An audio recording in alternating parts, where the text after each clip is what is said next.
यह रही भारत के इतिहास पर आधारित एक कहानी, स्वर्णभूमि की गाथा।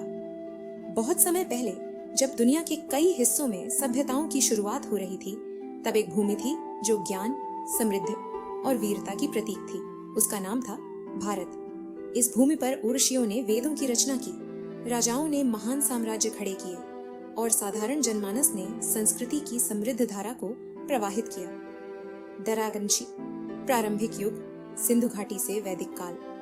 हजारों साल पहले सिंधु घाटी सभ्यता इस धरती पर फली फूली। यहाँ के लोग कुशल कारीगर थे, नगर योजनाकार थे और व्यापार में निपुण थे। हड़प्पा और मोहनजोदड़ो जैसे नगरों की सड़कों पर एक समृद्ध जीवन प्रवाहित होता था। फिर आया वैदिक काल, जब आर्य भारत की भूमि पर आए और वेदों की रचना हुई। त्रयोदश महाकाव्यों का युग, रामायण और महाभारत। फिर एक समय आया जब भारत में महान महाकाव्यों का जन्म हुआ। अयोध्या के राजकुमार राम ने अधर्म के खिलाफ धर्म की रक्षा के लिए लंका पर चढ़ाई की और कुरुक्षेत्र की भूमि पर महाभारत का युद्ध हुआ, जिसमें श्री कृष्ण ने अर्जुन को गीता का दिव्य उपदेश दिया। ये कहानियां भारत के मूल्यों और संस्कारों की नींव बनी। फिर आया वह समय जब भारत ने महान सम्राटों को जन्म दिया। चंद्रगुप्त मौर्य ने विशाल मौर्य साम्राज्य की स्थापना की और उनके पोते सम्राट अशोक ने युद्ध की विनाशकारी शक्ति को समझकर अहिंसा और बौद्ध धर्म को अपनाया।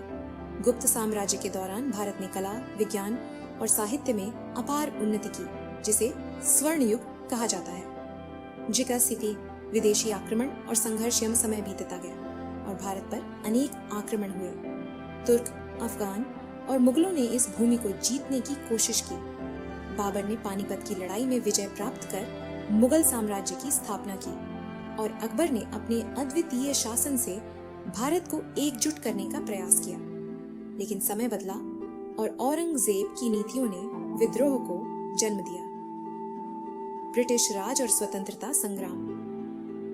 18वीं सदी में अंग्रेज भारत में व्यापार करने आए और धीरे धीरे पूरे देश पर शासन करने लगे। 1857 की क्रांति में वीर मंगल पांडेय, झांसी की रानी लक्ष्मीबाई और तात्या टोपे ने अंग्रेजों के खिलाफ विद्रोह किया। हालांकि वह प्रयास असफल रहा, लेकिन स्वतंत्रता की ज्वाला बुझी नहीं। महात्मा गांधी, भगत सिंह, सुभाष चंद्र बोस और हजारों स्वतंत्रता सेनानियों ने संघर्ष जारी रखा। 15 अगस्त 1947 को वर्षों के संघर्ष और बलिदान के बाद भारत ने स्वतंत्रता प्राप्त की।